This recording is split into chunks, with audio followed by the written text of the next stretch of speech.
আমার মুরব্বিয়ানেরা, তবে রমজানুল মোবারক মাসে এই কোরআন নাজিল হয়েছে, হয়তো অনেকের বুঝার ভুল হয়।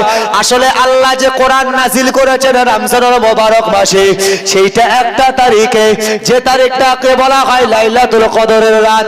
লাইলাতুল কদরের রাত রব আল্লাহ বলেন ওই রাতে আমি আল্লাহ পাক আল্লাহ তাআলা কোরআনের মাকাম অর্থাৎ ফি লাউহে মাহফুজ, লাউহে মাহফুজ, এই লাউহে মাহফুজে আমার কালাম, আমার বাণী, আমার কথা আমি আল্লাহ রমজানুল মোবারক মাসের কদরের রাত্রে আমি আল্লাহ এই লাউহে মাহফুজে নাজিল করে সংরক্ষণ করেছিলাম। জোরে বলার এ নবীর উম্মত উম্মতিরা, ও নবীর শেখ রবি দেওয়ানারা, মহান আল্লাহ পাক আল্লাহ তাআলা এই দুনিয়ার জমিনে দীর্ঘ 23 বছর ধরে এই কোরআন নামিয়েছেন। 23 বছর ধরে এই কোরআন আসতে সময় লেগেছে। তো রব আল্লাহ পাক আল্লাহ তাআলা বললেন, হে আমার গোলামেরা, হে আমার বান্দারা, শোনো, এই রমজানুল মাসকে আমি দামি করিয়েছি। তার কারণ হলো এই মাসের ভিতরে একটা রাত আছে, যে রাতটাকে বলা হয় লাইলাতুল কদরের রাত। যে রাত সম্পর্কে আল্লাহ কোরআনে বললেন ইন্না আনজালনাহু ফি লাইলাতুল কদর। কোন সেই লাইলাতুল কদরের রাত? লাইলাতুল কদরি খায়রুম মিন আলফি শাহর। যে রাতটা হলো রব আল্লাহর দরবারে 1000 মাস অপেক্ষা উত্তম। একবার জোরে বলুন, 1000 মাস অপেক্ষা উত্তম। যে রাতটা এই লাইলাতুল কদরের রাত, যে রাতে আল্লাহ বলছে কেন গুরুত্বপূর্ণ, কারণ এই রাতে আমি আল্লাহ আমার বাণী কোরআন নাজিল করেছিলাম। এই কোরআন নাজিল করেছিলাম। আল্লাহ কোরআনে বলছেন শাহরু রমাদান আল্লাযী উনজিলা ফীহিল কোরআন হুদাল লিন-নাসি ওয়া বাইয়িনাতিন মিনাল হুদা। হে আমার গোলামেরা শোনো, এই রমজান মাসে আমি আল্লাহ আমার কোরআন নাজিল করেছিলাম, যে কোরআনটা হলো আমার সমস্ত বান্দা বান্দীদের জন্য হিদায়াতের বাণী। জোরে বলো এ নওজোয়ান তরুণেরা।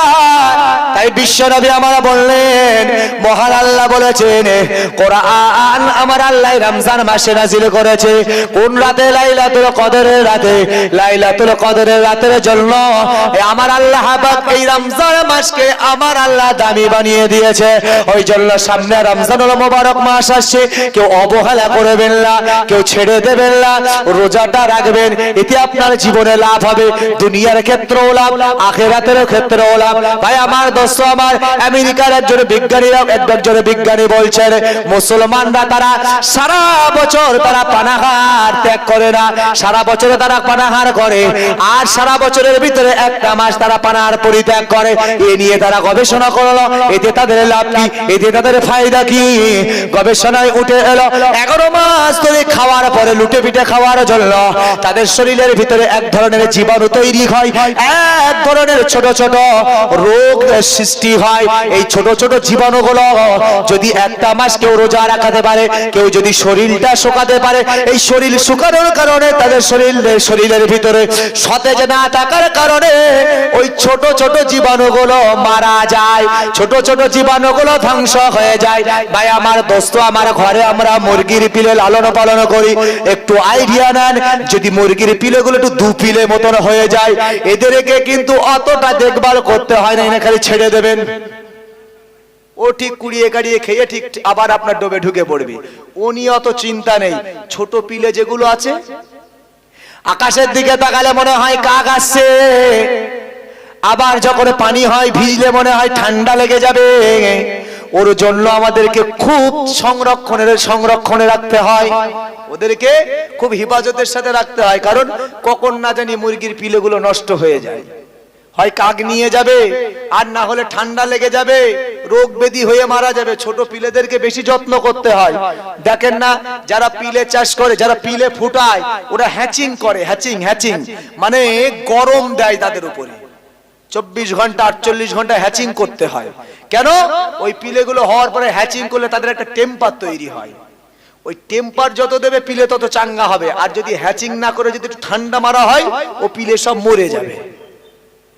মানে যখন ছোট থাকে তাদের ভিতরে আলাদা একটা, যদি যখন তো ছোট থাকে সেই সময় যদি পাওয়ার ঠিকঠাক থাকে তাহলে কিন্তু ওগুলো আরো সতেজ হবে, আর পাওয়ার যদি গোলমাল হয়ে যায় ওগুলো নষ্ট হয়ে যাবে। তাই আমেরিকার বিজ্ঞানীরা বলছে 11 মাস খাওয়ার পরে মুসলমান মুসলমানরা রোজা রাখে, এ নিয়ে আমি রিসার্চ শুরু করলাম কি তাতে লাভ আছে। ভাই আমার দোস্ত আমার, এই যে সারা বছর মানুষ খায়, এদের শরীরে এক ধরনের জীবাণু তৈরি হয়, ছোট ছোট কীট, ছোট ছোট রোগ তৈরি হয়। এই রোগগুলো শরীরে আস্তে আস্তে কিন্তু বড় হতে পারে, এগুলো বড় হয়ে যাবে। ক্যান্সারের মতন রোগ থেকেও নিরাময় পাওয়া যায় রোজা রাখলে। ভাই আমার দোস্ত আমার, এই বিজ্ঞানী বলছে 11 মাস খাওয়ার পরে ছোট ছোট জীবাণুগুলো যখন একটু ছোট ছোট থেকে থাকে, ওই সময় যখন একটা মাস, সারা মাসটা যখন সারাদিন শুকানো হয়, পানাহার পরিত্যাগ করা হয়, তাদের শরীরটা দুর্বল হয়ে যায়। এই দুর্বল হওয়ার কারণে তাদের শরীরের ভিতরে টেম্পার থাকে না। ওই সময় ফলে কি হয়, ওই সমস্ত কীট, ওই সমস্ত ছোট ছোট রোগগুলো তাদের শরীরের ভিতরে নষ্ট হয়ে যায়, মারা যায়। এই সময় আমেরিকার বিজ্ঞানী বলছে ইসলাম তো আসলে একটা, ইসলাম ধর্মটাই হলো একটা গবেষণা। সেই ইসলাম ধর্ম অবলম্বী যিনি 1400-1500 বছর আগে মুহাম্মদ এসেছিলেন, তিনি তো খালি একজন ধর্মগুরু নয়, বরং তিনি ছিলেন একজন বড় বিজ্ঞানী। তারা মেনে নিয়েছে, জোরে বলো। এই রমজান মাসে রোজাটা যদি রাখেন, তাহলে দুনিয়াতে আপনি একটু বেশি হায়াত পাওয়ার চান্স পাবেন, বেশি রোগ ব্যাধি থেকে বাঁচবেন, বেশি হসপিটালিস্ট হতে হবে না, বেশি ওষুধপালা খেতে হবে না। একটু মেনে দেখুন, একটা মাস আপনি ভালোভাবে রোজা রাখুন, আর 11 মাস টুকটাক যেভাবে খেলে, আবার অতিরিক্ত করবেন না। যে খাওয়াটা খেলে আপনি ঠিকঠাক থাকেন সেইভাবে খান। আপনার জীবনে বড় বড় ব্যাধি, ক্যান্সারের মতন ব্যাধি থেকেও আপনাকে আল্লাহ, এই রোজা আপনাকে এই ক্যান্সারের মতন ব্যাধি থেকেও আল্লাহ বাঁচাতে পারেন। বলুন সুবহানাল্লাহ। আর ইসলামই তো একটা গবেষণা, ইসলামই তো একটা আপনার বিজ্ঞান। আমরা অজুর কথা আগে বুঝতাম না, এই কিছুদিন আগে করোনা হলো তখন বুঝলাম যে অজুতে কি ফায়দা। আমাদের রাজ্যের সরকারও বলছে তোমরা দিনে বারবার হাত ধো, মুখ ধো, পা ধো, বলেছিল না, বলেনি? আরে ইসলামও তো তাই বলেছে, 5 বার নামাজ পড়ছো, পবিত্রতা অর্জন করার মসজিদে ঢোকো, 5 বার অজু করবে, কি করবে? হাত ধোবে, মুখ ধোবে, পা ধোবে, বলেনি ইসলাম? আর অজু কি এমনি হয়ে যাবে? ভাই আমার দোস্ত আমার, অজুর ভিতরে আরো কি বিজ্ঞান রয়েছে দেখুন। ভাই আমার দোস্ত আমার, কয়েকজন গবেষক তারা গবেষণা করতে লাগলো। দেশে আজ আপনার ভাই আমার দোস্ত আমার, দেশে আজ দেখা যায় ভীষণ ভাবে স্ট্রোক রোগ বেড়ে যায়। স্ট্রোক রোগ হচ্ছে, স্ট্রোক রোগে মারা যাচ্ছে। এই রোগের প্রতিষেধক খুঁজবার জন্য সারা বিশ্বের বড় বড় ডক্টররা তারা রিসার্চ শুরু করলো। ভাই আমার দোস্ত আমার, দেখা গেল রিসার্চ করে কোনো গবেষণা তাদের কাছে উঠে এলো না যে এই স্ট্রোক নামক রোগের প্রতিষেধক কি পাওয়া যায়। তবে তাদের কাছে একটা গবেষণা উঠে এলো যে স্ট্রোক রোগের প্রতিষেধক কি। সেই স্ট্রোক রোগের প্রতিষেধক হলো সারা শরীরের ভিতরে যত জায়গায় চামড়া আছে, যেমন হাতের আঙুলের নিচে একরকম, আঙুলের উপরে একরকম, দ্বিতীয় গিটের নিচে একরকম, উপরে আর এক রকম, তৃতীয় গিটের নিচে একরকম, উপরে আর এক রকম, হাতের তালুর নিচে একরকম, হাতের তালুর উপরে একরকম, এইখানের চামড়া একরকম, এইখানের চামড়া একরকম। সারা শরীরে যত অঙ্গ রয়েছে সব অঙ্গের চামড়া কিন্তু এক এক রকম, কোন চামড়ার সাথে কোন চামড়া মেলে না। কিন্তু শরীরের ভিতরে একই রকম দুটো জায়গার চামড়া, একই রকম সেই চামড়া দুটো, একটা চামড়ার সাথে আর একটা চামড়া মিলে যায়। গবেষকরা তারা গবেষণা করলো, না এই যদি স্ট্রোক রোগ থেকে বাঁচতে হয়, এই শরীরের ভিতরে যে দুটো জায়গায় একই রকম চামড়া, এই দুটো চামড়ার একটু ঘষাঘষি দরকার আছে। এই দুটো চামড়া যদি কন্টিনিউয়াস, যদি প্রতিনিয়ত যদি সে এইভাবে মিশ্রণ করে, এইভাবে যদি তারা মাসাহা করে, তাহলে ওই মানুষগুলো স্ট্রোক রোগী থেকে, স্ট্রোক রোগ থেকে বেঁচে যাবে। দেখুন ইসলাম কত নামি দামি ধর্ম। ইসলাম ধর্মের যে আমাদের কাছে ইবাদত বলে যে বিষয়গুলো রয়েছে, সেগুলো মানুষের কত উপকারে আসতে পারে। ভাই আমার দোস্ত আমার, গবেষকরা বলছে সারা শরীরের ভিতরে যতগুলো চামড়া, যতগুলো অঙ্গ প্রত্যঙ্গ রয়েছে, সবই আলাদা আলাদা। দুইটা জায়গার চামড়া একই রকম, একটা হলো এই হাতের পিছনের তালু, এই হাতের পিছনের তালু, এই যে আঙুলের তালু, আর একটা জায়গায় চামড়া সেটা হলো ঘাড়ের এই যে চামড়া। গবেষকরা বলছে এই দুটো জায়গার চামড়া হলো একই রকম। যদি কেউ এই দুটো চামড়া দিনে কয়েকবার এইভাবে ঘষাঘষি করে, ঘর্ষণ লাগায়, ওই মানুষটা স্ট্রোক রোগ থেকে বাঁচতে পারে। আপনি বলুন আজ থেকে নয়, 1500 বছর আগে আমার আপনার নবী দো জাগানের বাদশা পেয়ারা রাসূল বলছে তোমরা পবিত্রতা অর্জন করো, তোমরা মাথা মাসাহা করো, ঘাটা মাসাহা করো। বলে না, বলে নাই, বলে নাই? ঘাড় মাসাহা করো, ওযু করার সময় করেন না? গবেষকরা বলছে, গবেষণা করে এটা হলো স্ট্রোক রোগের প্রতিশোধ। একবার জোরে বলুন সুবহানাল্লাহ। ওই জন্য ওযু করার সময় খুব ঠান্ডা মিজাজে ওযু করবেন। মাথার 3 ভাগের 1 ভাগ মাসাহা করা, আর এই ঘাড় যখন মাসাহা করে এইরকম এরকম ছেড়ে দেবেন না। ঘাড়টা মাসাহা যখন করবেন খুব সুন্দর করে এইভাবে মাসাহা করবেন, এইভাবে মাসাহা করবেন। একবার করা আপনার আদায় হয়ে যাবে, 3 বার করা সুন্নাত। আপনি 3 বার করবেন, 3 বার করা মুস্তাহাব। আপনি 3 বার করবেন, ভালো। বেশি ঘর্ষণ করলে আরো আপনার কাজ হবে। এর নাম তো ইসলাম। ভাই আমার, দোস্ত আমার, চলো আমি আলোচনা ভুলি নাই। বলতে বলতে অনেক লম্বা দূরে চলে এসেছিলাম। কোথায় চলছিল সেই কিয়ামতের সম্পর্কে কথা। হযরত নবী ইব্রাহিম আলাইহিস সালাতু ওয়াস সালাম তিনি বলছেন, হে আমার উম্মত উম্মতিরা, আজ আমার স্মরণ হয়, আজ আমার ভয় হয়। রব আল্লাহ যদি আমাকে জিজ্ঞাসা করে, হে ইব্রাহিম বলা, ওই দিন তোমার বিবি সারা সম্পর্কে সরাসরি তোমার বিবি কেন বলো নাই? তুমি ওই দিনে মূর্তিগুলো ভেঙেছিলে কেন তুমি সরাসরি তাদেরকে বলো নাই? কেন তুমি বলেছিলে তুমি দুর্বল, তারা বুঝেছিলে এক, তুমি বুঝিয়েছিলে আর এক। কেন এমন কাজ করেছো? আর যদি আমার কাছে জিজ্ঞাসা করে, আমি আল্লাহর দরবারে লাজবাব হয়ে যাব। আল্লাহ যে কহার, আজ আমি তোমাদের জন্য যথেষ্ট নয়। এইভাবে মুসা নবীর কাছে পাঠানো হবে। মুসা নবীর কাছে আসার পরে মুসা নবীও কাঁদবেন। ঈসা নবীর কাছে আসা হবে, ঈসা নবীও কাঁদতে লাগবেন। হে আমার উম্মত উম্মতিরা, তোমরা আমি ঈসা নবী আমার কাছে এসেছো, আমার তো ডর হয়, ভয় হয় দুনিয়া থেকে আমি চলে আসার পরে। খ্রিস্ট ধর্মের মানুষেরা, যাদেরকে ঈসাই ধর্মের মানুষ বলা হয়, তারা বলতে থাকে আমার মা মরিয়ম আর আমি তার সন্তান, আমি যে তার সন্তান। তারা বলে আমি যে বিনা বাপে দুনিয়াতে এসেছিলাম, তাই তারা বলে আল্লাহর সন্তান ঈসা আমাকে আল্লাহর সন্তান হিসাবে মানে। ভাই আমার, দোস্ত আমার, তারা ঈসা নবীর অনুসারী। হযরত ঈসা নবী বলে আজ আমার বড় ডর হয়, ভয় হয়, যারা আমাকে আল্লাহর সন্তান হিসাবে জানে। আজ আল্লাহ যদি আমার কাছে জিজ্ঞাসা করে, তাদের কাছে কিভাবে তুমি ইসলামকে পৌঁছে দিয়েছিলে? আমি হয়তো যথাযথ পৌঁছাতে পারি নাই, ওই জন্য আমি হয়তো যথাযথ বোঝাতে পারি নাই। আজ যদি আল্লাহ আমার কাছে প্রশ্ন করে, আমি যে আল্লাহর কাছে জবাব দিতে পারবো না, আমি আল্লাহর কাছে লাজবাব হয়ে যাব। হে আমার উম্মত উম্মতিরা, মনে রাখো, ওই জন্য আজকের দিনে আমরা তোমার কাছে, তোমাদের জন্য যথেষ্ট নয়। আমি নবী ঈসা আলাইহিস সালাম, আমি আমার নিজের জন্য ইয়া নাফসি ইয়া নাফসি ইয়া নাফসি।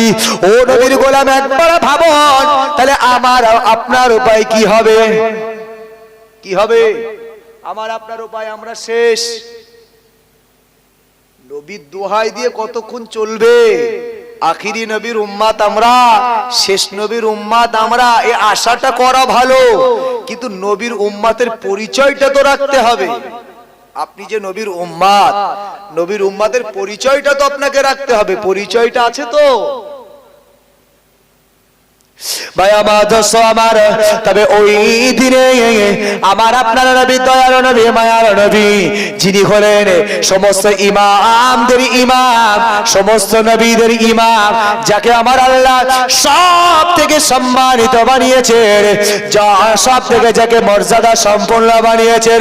ভাই আমার, দোস্ত আমার, সেই নবী মুহাম্মদুর রাসূলুল্লাহ সাল্লাল্লাহু আলাইহি ওয়াসাল্লাম, আমার আপনার নবী, দয়ার নবী, ওই দিন আমাদের জন্য সুপারিশের কান্ডারি হয়ে যাবে। আমাদের আবেদন আল্লাহ দরবারে তুলে ধরবে।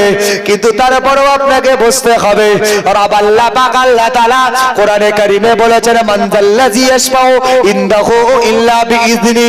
ও দুনিয়ার গোলাম, ও দুনিয়ার বান্দারা, শোনো, কিয়ামতের ময়দানে ক্ষমতা নাই, পাওয়ার নাই। আমি রব, আমি আল্লাহ, আমার বিনা অনুমতিতে আমার কাছে কেউ সুপারিশ করবে? এই জায়গায় দাঁড়িয়ে বিশ্ব নবী আমার বললেন, ও আমার উম্মত উম্মতিরা শোনো, ওই দিনে যদিও আমি রাসূলুল্লাহ আমাকেও সুপারিশ করা নিষেধ, কারণ আল্লাহর অনুমতি দরকার, কিন্তু আমি বিশ্ব নবী সরকারে দো আলম যখন সবাই আমার কাছে তোমাদেরকে পাঠাবে, ওই দিনে আমি বিশ্ব নবী সরকারে দো আলম তোমাদের জন্য সুপারিশের কান্ডারি হয়ে যাব। কিভাবে আমি সুপারিশ করাবো? আমি বিশ্ব নবী সরকারে দো আলম আল্লাহর মাকামে মাহমুদের সিজদায় রত হয়ে যাব। মাকামে মাহমুদে যখন আমি সিজদায় রত হয়ে যাব, আমার আল্লাহ বলবেন, ওগো আমার হাবিব, ওগো আমার বন্ধু, আজকের দিনটা আপনার কান্নার দিন নয়, আপনি আর কাঁদবেন না, আপনি আর চোখের পানি ফেলবেন না। আমি রব, আমি আল্লাহ, আজকের দিন আমি হলাম হাকামুল হাকিমিন, আমি হলাম বিচারক, আর আপনি আমার বন্ধু, আমার পাশের কুরসি, আমার পাশের চেয়ার। আজকের দিনের জন্য হলো আপনার, আপনি আর চোখের পানি ফেলবেন না। হাবিব, আপনি মাথা তোলেন। বিশ্ব নবী আমার বললেন, ও আমার উম্মত উম্মতিরা, আমি নবী তখনও আমি মাথাটা উঠাবো না, আমি মাথাটা সিজদা থেকে উঠাবো না। ওই সময় রব আল্লাহ পাক আল্লাহ তাআলা বলবে, হাবিবি, আমি জানি আমি কোরআনে জানিয়েছিলাম, মানজাল্লাযী ইয়াশফাউ ইনদাহু ইল্লা বিইযনি, কিয়ামতের কঠিন দিবসে আমি রব আমার সুপারিশ, আমার হুকুম ছাড়া কেউ আমার কাছে সুপারিশ করতে পারবে না। ও নবীর উম্মত উম্মতিরা, বিশ্ব নবী সরকারে দো আলম নবীজি বলবেন, ওই সময় রব আল্লাহ আমাকে ডেকে বলবেন, ওগো আমার হাবিব, আমি আল্লাহ বুঝতে পেরেছি, আমি আল্লাহ আজ আপনাকে হুকুম দিয়ে দিলাম, আমি আল্লাহ আপনাকে অনুমতি দিয়ে দিলাম, আপনি আপনার গুনাহগার উম্মত উম্মতিদের জন্য সুপারিশ করুন। একবার জোরে বলার, কিয়ামতের দিনে ময়দানে মাহশরে আমার আপনার নবী দয়ার নবীর সুপারিশের ওসিলায় কিয়ামতের দিনে বিচারটা আল্লাহ শুরু করবেন। ভাই আমার দোস্ত আমার, আমাদের কাছে শুধুমাত্র একটাই হাতিয়ার, সেটা হলো আমরা আখিরি নবীর উম্মত। আমাদের জন্য আল্লাহ অনেক স্পেশাল অফার দিয়ে রেখেছেন। যদি আমরা খালি নবীর পরিচয়টা রাখতে পারি, যদি আমরা নবীর উম্মতের পরিচয়টা যদি দিতে পারি, নবীর উম্মতের পরিচয় দিতে গেলে দুনিয়াতে আমাদেরকে নবীর ভালোবাসা আমাদের অন্তরে স্থাপন করতে হবে, নবীর পিয়ার নবীর মহব্বত স্থাপন করতে হবে। আর এই নবীর ভালোবাসা নবীর পিয়ার স্থাপন করতে গেলে নবীর আদর্শ গুলো, নবীর চরিত্র গুলো, নবীর নীতিমালা গুলো আমাদেরকে মেনে নিতে হবে। এ নওজোয়ান তরুণেরা, যে বিশ্ব নবীর আদর্শের কথা আমার আল্লাহ কোরআনে বললেন, লাকাদ কানা লাকুম ফি রাসূলিল্লাহি উসওয়াতুন হাসানা। ও আমার উম্মাহ বান্দা বান্দিরা, আমি রব, আমি আল্লাহ তোমাদেরকে জানিয়ে দিলাম, তোমাদের মধ্য থেকে তোমাদের কাছে আমি আল্লাহ রাসূল প্রেরণ করেছি, যার আদর্শটা হলো অতি উত্তম, যার চরিত্রটা হলো অতি উত্তম। তোমরা তার আদর্শটা মেনে নাও, তার চরিত্রটা মেনে নাও, আর তার আদর্শ মেনে নাও, মানে সেই রাসূলকে খুশি করা, আমি আল্লাহ আমাকে খুশি করা। কিন্তু আমরা তো রাসূলুল্লাহর এমন ভালোবাসার মানুষ, রাসূলুল্লাহর এমন আশিক আমরা। কোথায় আপনারা বলেছিল কে বিশ্ব নবীর স্ত্রী আম্মাজান আয়েশা সম্পর্কে আমাদের মাথা ঠিক ছিল না, মদকে পা টলছে, তারপরে প্রতিবাদ বন্ধ হচ্ছে না। কথা ঠিক না ভুল? কেউ রাগ করবেন না, ভুল আমায় বুঝবেন না। মূলত এই যে ভালোবাসা আমরা দেখাই, এই ভালোবাসা কিন্তু আল্লাহর কাছে ধোপে টেকবে না। এই ভালোবাসা ধোপে টেকবে না, ইসলামকে বুঝতে হবে। ভাই আমার দোস্ত আমার, মহান আল্লাহ বললেন, দুনিয়ার গোলাম শোনো, হে আমার বান্দা বান্দিরা শোনো, আমি রব, আমি আল্লাহ তোমাদেরকে জানিয়ে দিলাম, রাসূলুল্লাহর যদি ইত্তেবা করতে পারো, রাসূলুল্লাহর যদি অনুসরণটা করতে পারো, আমি আল্লাহ তোমাদের প্রতি খুশি হয়ে যাব, তোমাদের প্রতি রাজি হয়ে যাব। রাসূলুল্লাহর ইত্তেবা ছাড়া রাসূলুল্লাহর ভালোবাসা অর্জন করা যায় না। আপনি যদি বলেন তাই, তাহলে আপনি দেখুন হযরত নবীর চাচা, হযরত নবীর চাচা হযরত আবু তালিব তালেব যিনি বিশ্ব নবী আমার, যিনি মায়ের গর্ভে থাকতে আব্বা ইন্তেকাল করেন, 6 বছর বয়সে মা ইন্তেকাল করে। ভাই আমার দোস্ত আমার দাদুর কাছে 7 বছর বয়স পর্যন্ত থাকেন। তারপরে চাচা আবু তালেবের কাছে দীর্ঘ লম্বা সময় তিনি লালন পালন হয়েছে। চাচা যে বিশ্ব নবীকে ভালোবেসেছেন তার কোনো ত্রুটি নাই। বিশ্ব নবী আমার বললেন, হে আমার উম্মত উম্মতিরা শোনো, আমার চাচা আমাকে এত ভালোবাসতেন, এত প্যার করতেন, তার কলিজার টুকরা সন্তান হযরত আলী রাদিয়াল্লাহু তাআলা আনহু, যিনি বিশ্ব নবীর পরবর্তীতে জামাতা হয়েছেন অর্থাৎ জামাই হয়েছেন, হযরত আম্মা জান ফাতেমার স্বামী যিনি হয়েছেন, এই হযরত আলী সম্পর্কে বিশ্ব নবী আমার বললেন, আমার চাচা আবু তালেব ঘরের ভিতরে কখনো হযরত আলীকে কোলে উঠিয়ে নিয়ে সোহাগ করেছেন, আদর করেছেন। এমন সময় আমি বিশ্ব নবী ঘরের ভিতরে প্রবেশ করলাম, এমন সময় আমার চাচা আবু তালেব তাড়াতাড়ি আলীকে কোল থেকে নামিয়ে দিত, আর আমি বিশ্ব নবী জগৎগুরু রাসূল পাক সাল্লাল্লাহু আলাইহি ওয়াসাল্লাম আমাকে বুকে জড়িয়ে ধরে কোলে উঠিয়ে নিয়ে আমি রাসূল পাক আমাকে আদর সোহাগ করে ধরে জোরে বলুন সুবহানাল্লাহ।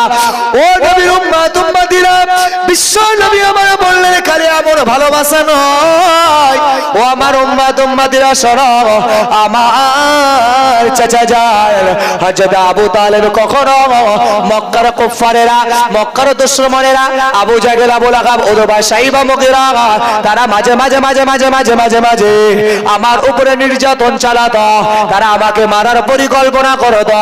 কিন্তু আমার চাচা আবু তালেব তিনি তলোয়ারটা উঁচিয়ে বলতেন, হে কুফারে মুশরিকেরা শোনো, হে আবু জাহেল, আবু লাহাব, উতবা, শাইবা, মুগীরা, হে আমার বন্ধুরা ভাইরা শোনো, মুহাম্মাদের উপরে যদি তোমরা কেউ আক্রমণ করো, আমি মুহাম্মাদের ঈমানের কালেমা পড়তে না পারি, কিন্তু মুহাম্মাদের ভালোবাসা আমার হৃদয়ে কম নাই, যদি তোমরা কেউ তার উপরে আক্রমণ করো, আমি আবু তালেব কিন্তু তোমাদেরকে ছেড়ে দেব না। মুহাম্মাদের জন্য আমি আবু তালেব ঢাল হয়ে গেলাম। ভাই আমার দোস্ত আমার, ভালোবাসা আমরা যা দেখাই, চাচার ভালোবাসার ওই ভালোবাসা আমরা যত ভালোবাসাই দেখাই না কেন, ও ভালোবাসা আমরা বাঁচতে পারবো না। চাচা আবু তালেব যত ভালোবেসে, তারপরেও তিনি কি কামিয়াবি? ভাই আমার দোস্ত আমার, চাচা আবু তালেব যেদিন বিদায় নেবেন, চাচা আবু তালেব যেদিন মারা যাবেন, ওই দিনে বিশ্ব নবী আমার খুব কেঁদেছিলেন। চাচা আবু তালেব মারা যাবে, মরে যাবে, বিশ্ব নবী চলে গেলেন। ও আমার চাচা আবু তালেব, আজ আপনি হয়তো দুনিয়া থেকে বিদায় নেবেন, বড্ড কষ্ট পাচ্ছেন, আপনার সাকরাতুল মউত, মউতের কষ্ট শুরু হয়েছে। ও আমার চাচা যান, আপনি মারা যাবেন, আপনি মরে যাবেন, আপনি আমি ভাইবো মোহাম্মদ, আপনার ভাইবো মোহাম্মদ, আমার ভালোবাসার ত্রুটি আপনি দেখান নাই। কোরআনের জন্য, ইসলামের জন্য আমার উপরে আক্রমণ হয়েছে, সেখানে আপনি প্রতিবাদ করেছেন। ও আমার চাচা যান, আজ দুনিয়া থেকে বিদায় নেবেন, আমি নবী মুহাম্মদ সাল্লাল্লাহু আলাইহি ওয়াসাল্লাম আমি আজ আপনার দরবারে আবেদন করি, নিবেদন করি, একটাবার আপনি কলেমা শরীফটা পড়ে নেন। ও আমার চাচা আবু তালেব, আসলে তো জান্নাত তো ঈমানদারের জন্য, বেঈমানের জন্য তো জান্নাত নয়। ও আমার চাচা যান, একবার কলেমাটা পড়ে নেন, আমি বিশ্ব নবী জানিয়ে দিলাম, যদি একবার আপনি কলেমা শরীফটা পড়ে নেন, আমি যতক্ষণ পর্যন্ত আপনাকে সুপারিশ না করব, ততক্ষণ পর্যন্ত আমি রাসূল জান্নাতে যাব না। আমি রাসূলুল্লাহ কথা দিলাম। যখন বিশ্ব নবী আমার এই কথাগুলোই বলছিলেন, ওই সময় আবু জেহেল সাইদারা বলছে, হে আবু তালেব, সারা জীবন বীর পুরুষের মতন ছিলে, মৃত্যুর বিছানায় কা পুরুষ সেজনা, খবরদার তুমি কলেমা পড়ো না।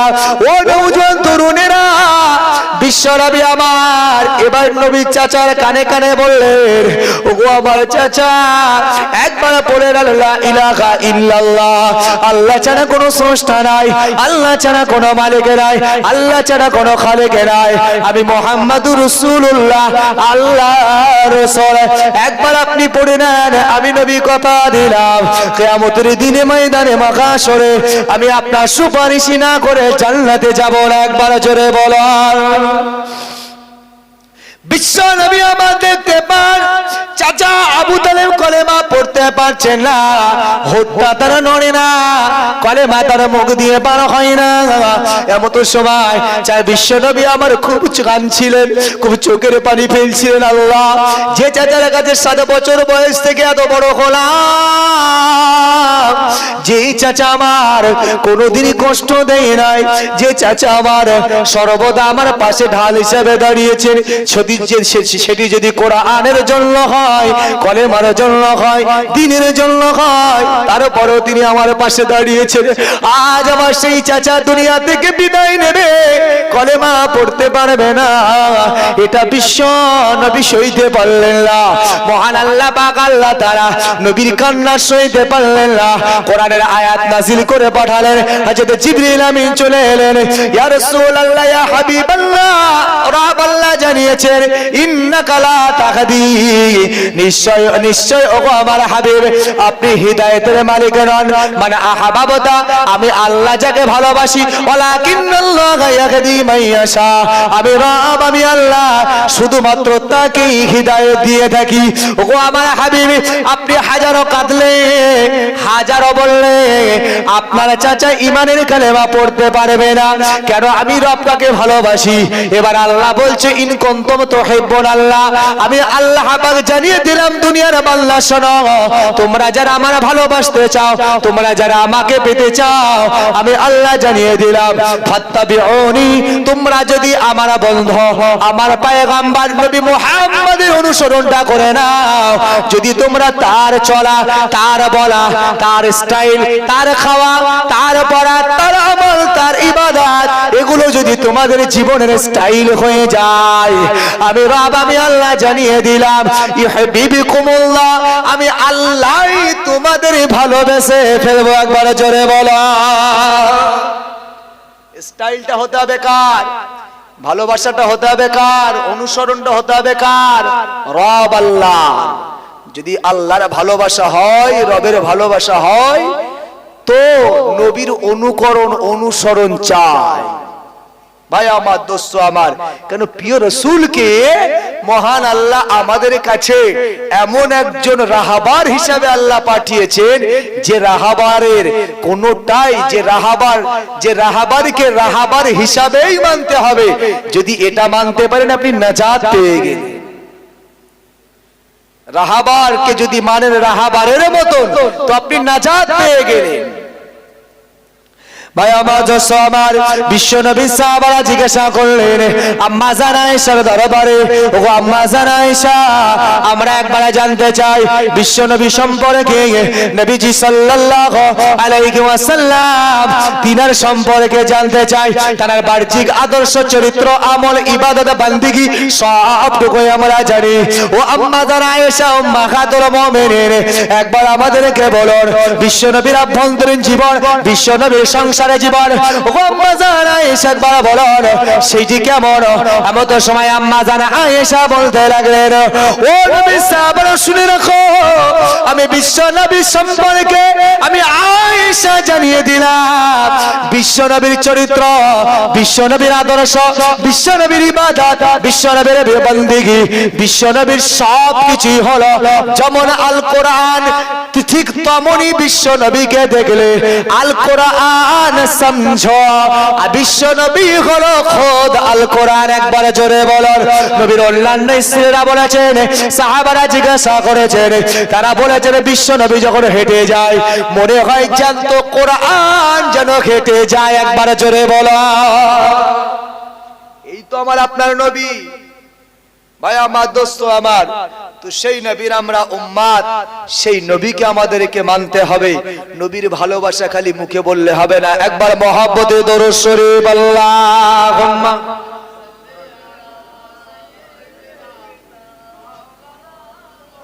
একবার ফোন করতে বলেছিলাম, ফোন করেছো? আমি বলেছিলাম ফোন করতে, হুজুর আজকে ফোন করে দিতে বলেন, একবার হুজুর কাছে ফোন করুন, হুজুর তো চলে এসেছে, চলে তো আসার কথা। জন্ম আমার নবীর যুগে হলে কেমন হতো, দুনয়নে রাসূল পাক দেখলে কেমন হতো জন্ম আমার নবীর যুগে, হলে কেমন হতো আসতো বেশে হাজারতে বিলালের মধুর আজান, যে আজানে ছিল এত প্রেম মুগ্ধ রহমান, দয়ার নবীর পিছে নামাজ পড়লে কেমন হতো। আল্লাহুম্মা সাল্লি আলা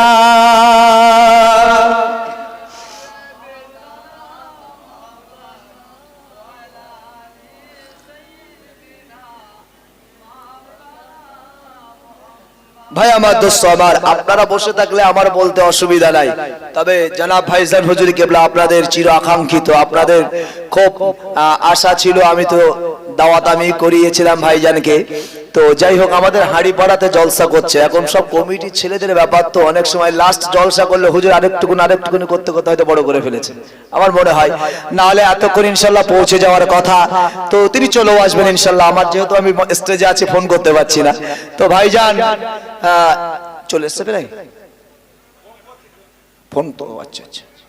তো যাই হোক ভাইজান যথাসময়ে চলে আসবে, ততক্ষণ আমি আলোচনা করব ইনশাল্লাহ। আপনারা ধীরে স্থির ভাবে শুনুন, আমি বলতে আমার কষ্ট হচ্ছে না, আপনারা যদি শোনেন, আপনাদের এই গভীর রাতে এই যে মানসিকতা নিয়ে শুনছেন, এটা আমার হৃদয়কে বড় করে দিচ্ছে। ওই জন্য আমি হয়তো বলতে পারছি আল্লাহ আমার প্রতি করুণা করছে, আল্লাহ আমার প্রতি দয়া করছে। ভাই আমার দোস্ত আমার, বেশ কিছুক্ষণ ধরে আমি আপনাদের সম্মুখে আলোচনা করেছি। তো আমরা আলোচনায় মূলত আমি কিয়ামত প্রসঙ্গে একটু কথা বলেছি। কেন? আমাদেরকে এই গভীর রাতে যখন কষ্ট করে শুনতে হচ্ছে, কিছু বোঝা দরকার আছে। আমরা দুনিয়াতে আমাদের ইচ্ছা মতন আমরা পাপ করছি, ভুল করছি, সব তো নবীর দোহাই পার হওয়া যাবে না, নবীর দোহাই সবকিছু পার হওয়া যাবে না। অন্তত দুনিয়াতে আপনি আছেন, নামাজটা পড়ুন, রোজাটা রাখুন, আপনি ভালো ভালো কাজগুলি করুন। না হলে ভাই আমার দোস্ত আমার, যেমন নামাজের মতন ইবাদত নামাজ না করলে বেঈমানও হয়ে যায়।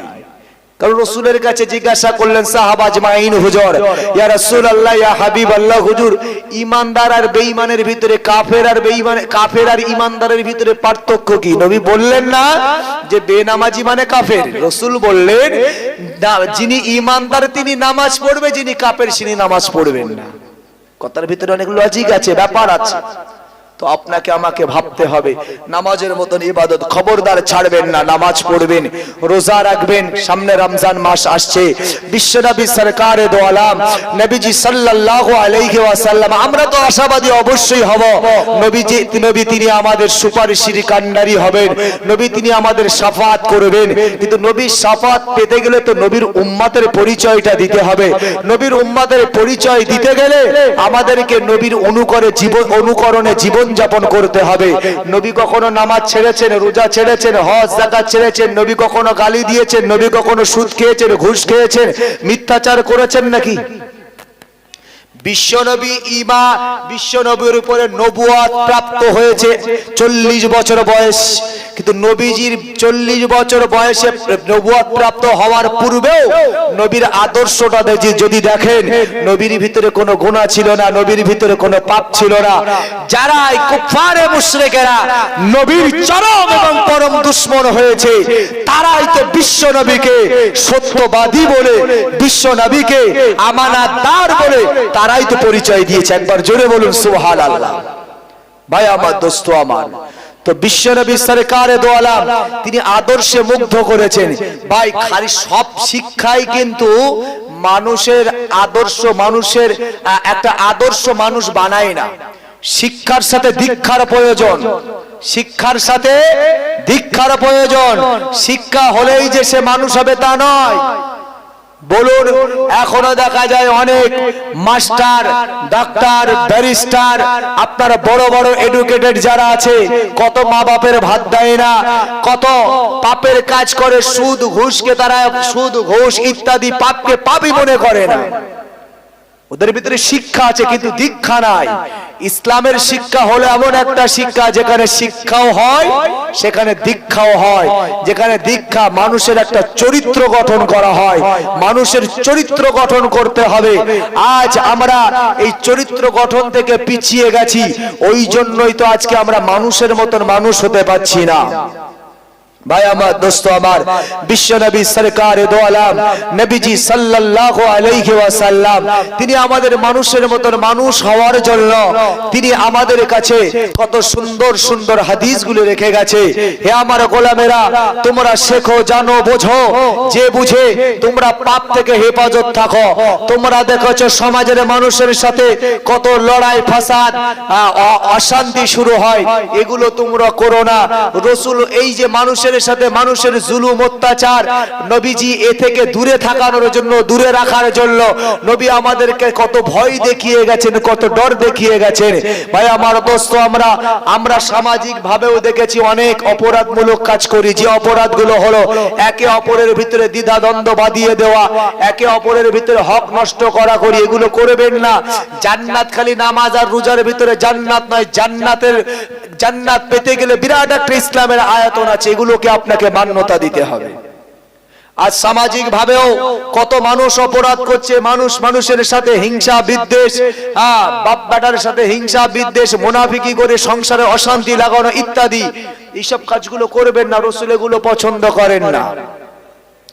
ভাই আমার, দোস্ত আমার, বিশ্বনবীর দরবারে বিশ্বনবী আমার সাহাবাদেরকে জিজ্ঞাসা করলেন, ইয়া আমার সাহাবারা, একবারে কি তোমরা জবাবে বলবে? আমি বিশ্বনবী জানতে চাই কিয়ামতের দিনে, ময়দানে হাসরের দিনে সব থেকে কারা